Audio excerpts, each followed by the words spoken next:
Hey everybody, your boy Stevo from Serpentnautics. It's a little awkward considering that I have two phones running right now.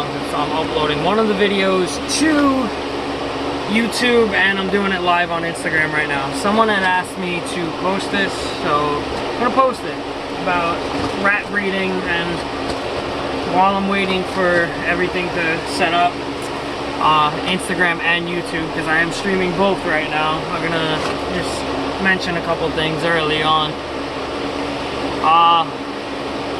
Hey stranger, what's up, bud?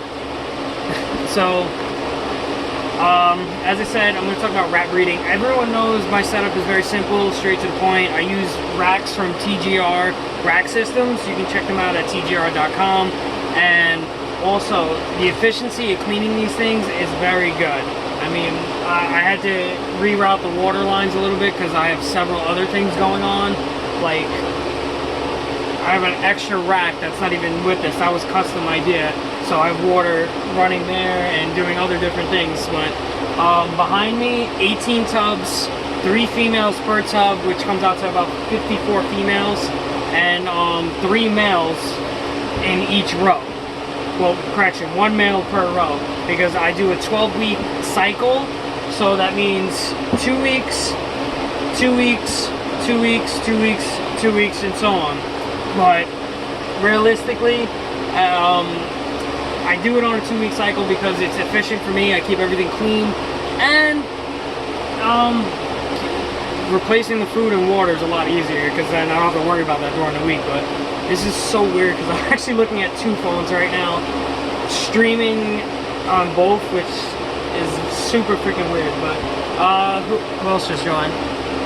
A ball python project. What's up, man? Let's see.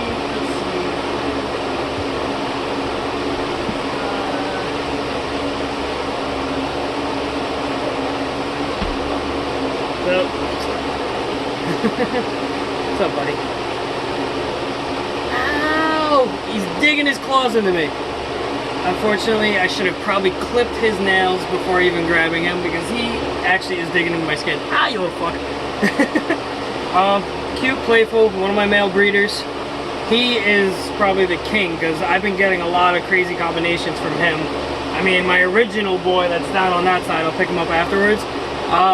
Just regular albino and fancy rat stuff, but this guy has probably got more genes in him than the other two combined, because he's carrying albino, hairless. He also was the one that started that lightning line. So hopefully with the ones that I have in there with the hairless rats, we'll see what's going on. But breeding wise, rats are a lot of fun to breed. I love them. Oh, absolutely. Yo, ball python, bro, you have no idea how many times in the last few days I had to clean out and feed, and oh my god, between snakes, rats, and everything. So this one's one of my favorite rats though, even though he's scratching the living hell out of me.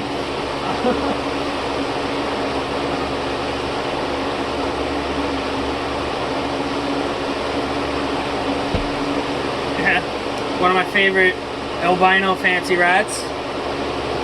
She's probably the friendliest of all of them, with the exception of the one gray and white rat that's up in that bin over there. Wait, where are you going? Very skittish though.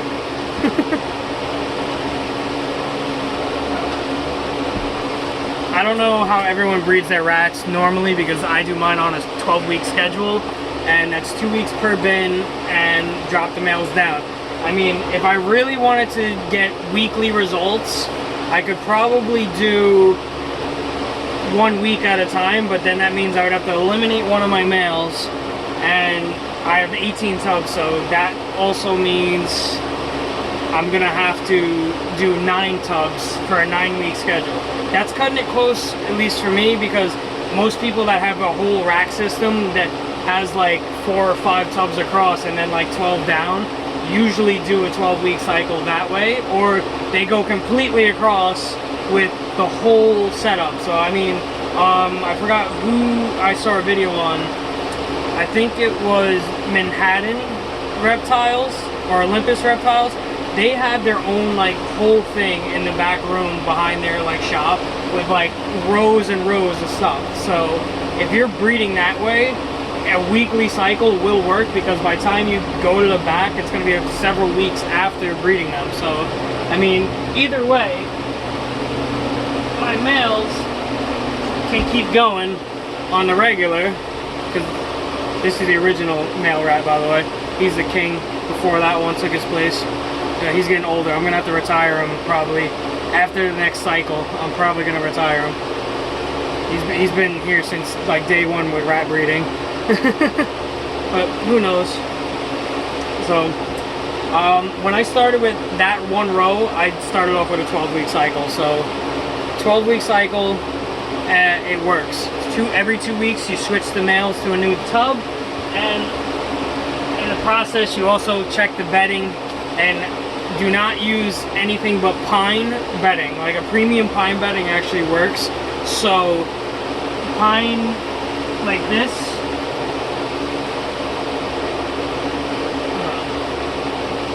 this is actually a fine texture pine. I don't know if you can actually see it.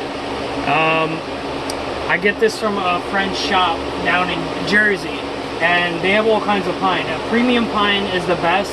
It's actually helpful for keeping the smell down. Obviously you want air outlets for toxic air to go out, which is a good thing too, because then you don't have to worry about pneumonia and other bad stuff, which is why this is good stuff to have. So using pine bedding, your food, always highly recommended. I actually do have a bag in front of me, this 50-pound bag of nonsense. Missouri. Order it from there. It's Missouri.com. Best. They have literally food for everything. I have not had a problem with my rats with this, and they grow quick. I even have a grow chart here that this is the typical grow chart, like based on how rats grow. And I find it funny, some of my rat pinkies are like the size of fuzzies within 2 days, but that's not because of really the food directly, because they don't start eating until like about the wean stage, because they're usually still sucking on mom's milky nipples. And that being said, some of them grow quicker than others.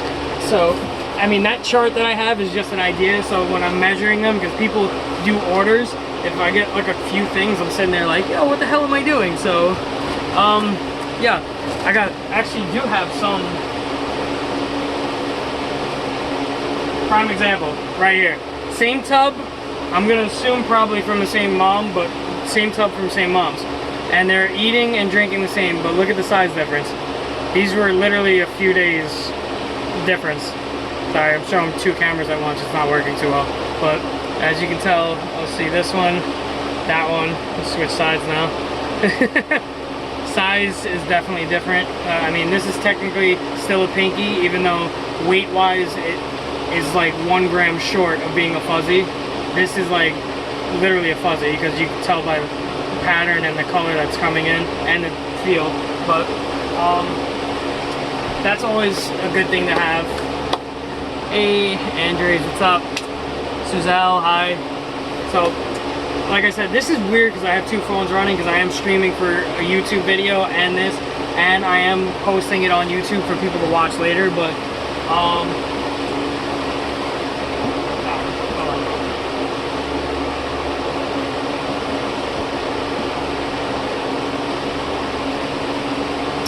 this is probably this. I'm gonna say she's actually more calm than the other rats, because she's a regular fancy rat. Well, gray fancy rats are actually a pain in the neck to come by for some reason. Most of them come out black or black grayish white and stuff. And I think this one came from the litter of her mom, which, if I'm right, would be on that bin. So give me 1 second. I just want to check.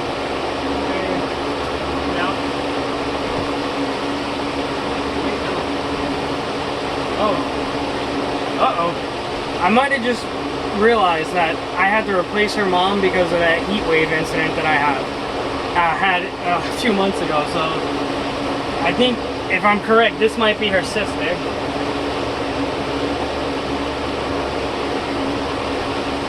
This might be her sister, but I know I definitely had 3 of these, and one was solid gray. So that gray and white ones are weird for whatever reason, but it is what it is. I mean, I do have a lot of different ones. And a couple people were asking me about some of the hairless. I do have a couple people asking for hairless rats as pets, which, as far as I can tell, I mean, that albino one is ridiculous looking. I'm going to show you that for a second, but here's the regular hairless rat. It feels so weird, honestly. I can't even... The thought that comes to mind feeling this is just very uncomfortable, so I'm not even gonna... Literally... it just feels weird, but it's so cute, it's very friendly. Specifically, this, I wouldn't offer a snake as food. I mean, it still is food for snakes, but this is probably one of the most chillest, like, friendliest rats.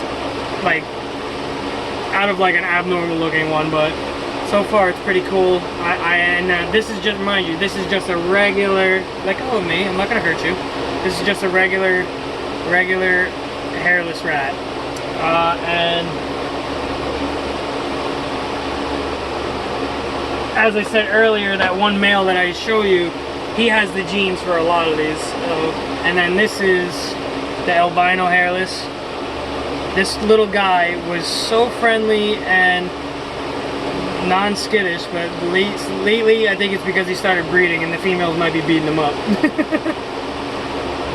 It's a freaking... He's my favorite. I'm definitely keeping him. But that other one, after a couple weeks, maybe I'll put them up for sale. I don't know. I do have 3 more new ones that came from that row. So hopefully soon, in the next few weeks, I'll be expanding and getting more space to actually get more tubs and everything going. So then I can get more hairless, I can get more albino fancy rats, some more lightning rats, which I've been working on. So, I mean, that row has been giving me some good stuff, so. Alright, I'll put you back, but. Yeah, to go back to the main point of me doing this video on Instagram and, well, I'll post the YouTube video to Facebook later, but basically you want to have a system where it works for the rats. You want the temperature to be lower than 80 degrees. I mean, they can breed more than that, but you're not going to get many babies, or the chance of them dying goes up. So you want it to be like lower than 80, but not like lower than like 40 degrees. Because, I mean, realistically, you want it to be like 65. Because that's like perfect for breeding, and the temperature's right for them. They're not too cold, they're not too hot, and rats don't sweat through their fur, so it would be uncomfortable for them to leave them like that. And I mean, I never thought I would actually say I would love rats, but these are fun. They're cool. I get to do different things with them, try experiments and whatnot. But the way I have it up with 18 bins, I mean, 3 rows, 2 weeks each, and at the end of the 12-week cycle, I just go back to the top and start all over again. It's easy, it's efficient, I don't have to worry about anything. I fill the food up regularly, and I mean, there's sometimes where I have to fill up the food like 2 or 3 times in a week because, whatever, they're just super hungry. And then once a week I'll throw carrots in and mix it up a little bit just so they have a different diet. You're cute. Yeah, that rat's like rolling around for some reason. It's weird. So, I mean, breeding wise, if you have a nice setup, it's something that's efficient, or you want to save money, you can always go to Home Depot and build it yourself. These aren't that hard to build, but with my schedule and everything going on, I just ordered them from TGR Rack Systems, and I didn't have a problem. Now I breed for local pet shops and my own collection of stuff. So, yeah, as I was saying, if you want to get into breeding rats, it's not that hard. But if you're gonna do, like, if you only want like a couple rats to breed just to have, like, say like, all right, you have 4 rats, one's a male and 3 females. All right, you leave the male in the tub for like 2 weeks. Then after that, you gotta leave them out for at least a month and a half. So I mean, like, alright, if I just bred my male in here and I didn't breed him in here at all, like the rest of these rows, like, I couldn't touch this tub for at least a month and a half after that, because you gotta give time for the females to produce the babies, which is usually 2 weeks afterwards, roughly, and then after that, it's about 2 to 3 weeks before you take them out and put them in a different, the babies, you take them out and then put them in a different bin.